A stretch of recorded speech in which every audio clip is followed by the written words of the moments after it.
Hi dears, ഇന്ന് ഞാൻ നിങ്ങൾക്കായി ത്രില്ലിംഗ് ഹൊറർ സ്റ്റോറിയാണ് പറയുന്നത്. കാളിയൻകുന്ന് എന്നൊരു സുന്ദരമായ ഗ്രാമം ഉണ്ടായിരുന്നു. പാവപ്പെട്ടവരായ നല്ലവരായ ജനങ്ങളാണ് അവിടെ വസിച്ചിരുന്നത്. ആ ഗ്രാമത്തിലെ ജനങ്ങൾ വളരെ ഭീതിയോടെ പേടിയോടെ കാണുന്നൊരു സ്ഥലമാണ് മരതകക്കാട്. ആ കാട്ടിലോട്ട് പോകാൻ എല്ലാവരും പേടിച്ചിരുന്നു. കാരണം ആ കാട്ടിൽ പോയ ആരും ഇന്ന് ജീവനോടെ ഇരിപ്പില്ല. ആ കാട്ടിൽ പോയ എല്ലാവരും ദുർമരണപ്പെട്ടിട്ടുണ്ട്.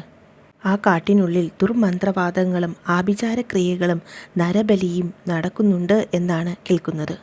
അങ്ങനെയിരിക്കെ അവിടുത്തെ പോലീസ് സ്റ്റേഷനിൽ ബൽറാം എന്ന സർക്കിൾ ഇൻസ്പെക്ടർ ചാർജ് എടുത്തു. അദ്ദേഹം തൻ്റെ ഫാമിലിയോടൊപ്പമാണ് അവിടെ താമസിക്കാനായി എത്തിയത്.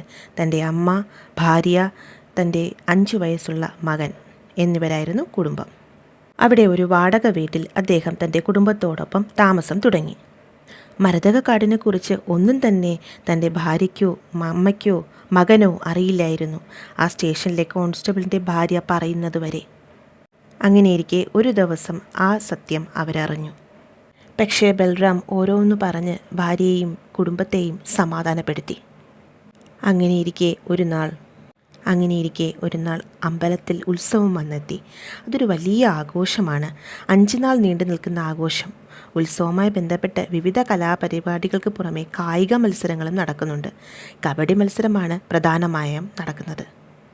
അദ്ദേഹത്തിൻ്റെ കുടുംബവും ഉത്സവം കാണാനെത്തി. മത്സരം തീരാൻ വൈകിയതായതുകൊണ്ട് അമ്മയും ഭാര്യയും നേരത്തെ പോയി. പക്ഷേ മകൻ അച്ഛനോടൊപ്പം നിന്നു. സമയം ഏറെ വൈകിയാണ് മത്സരം അവസാനിച്ചത്. മത്സരം കഴിഞ്ഞ് കാടിനുള്ളിലൂടെയായിരുന്നു ആ അച്ഛൻ്റെയും മകൻ്റെയും യാത്ര.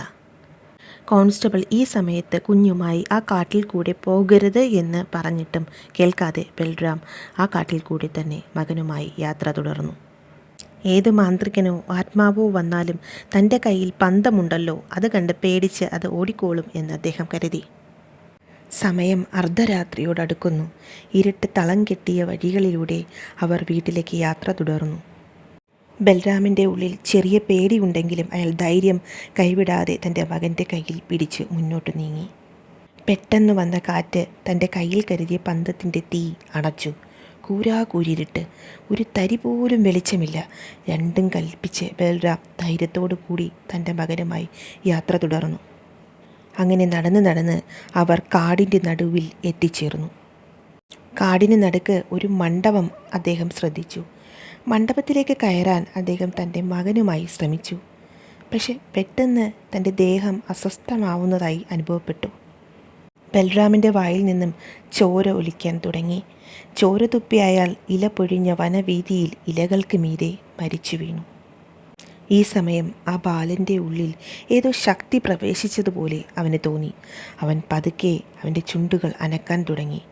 അങ്ങനെ അവൻ ജീവിതത്തിൽ ആദ്യമായി സംസാരിച്ചു കരഞ്ഞു. "അച്ഛാ, എഴുന്നേൽക്കച്ഛാ, എന്നെ തനിച്ചാക്കി പോകല്ലേ അച്ഛാ" എന്ന് പറഞ്ഞവൻ കരയാൻ തുടങ്ങി. ആദ്യമായി ആ കാട്ടിൽ ഒരു മനുഷ്യൻ്റെ ശബ്ദം ഉയർന്നു കേട്ടു. ഇരുട്ട് തളം കെട്ടിയ ആ രാത്രിയിൽ ആ മാന്ത്രിക വനം മുഴുവൻ അവൻ അച്ഛനെ വിളിച്ചു. എന്ത് ചെയ്യണം എന്നറിയാതെ നടന്നു. ഗ്രാമവാസികൾ ആരും തന്നെ കണ്ടിട്ടില്ലാത്ത കാടിനുള്ളിലെ അകക്കാഴ്ചകൾ ആ ബാലൻ കണ്ടു. രാവിലെ അതുവഴി പോയ ഗ്രാമവാസികൾ അദ്ദേഹത്തിൻ്റെ മൃതദേഹത്തിനോടൊപ്പം കരയുന്ന ഒരു ബാലനെയാണ് കണ്ടത്.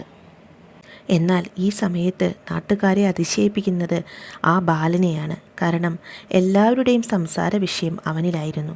മരതകക്കാട്ടിൽ പ്രവേശിച്ച ആരും ജീവിച്ചിരിക്കില്ല എന്നതിനെ അവൻ തിരുത്തി.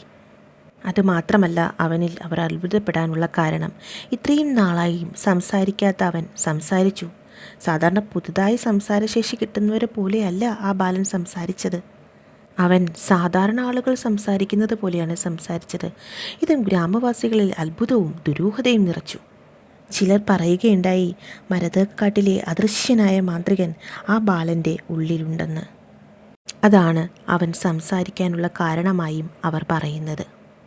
പിന്നീട് പല പുതിയ കഥകളും വാർത്തകളും അവിടെ പരന്നു. അതിൽ ചിലത് അവർ വിശ്വസിക്കുകയും ചെയ്യുന്നു. കൂടുതൽ കഥകൾക്കായി എൻ്റെ ചാനൽ സബ്സ്ക്രൈബ് ചെയ്യൂ.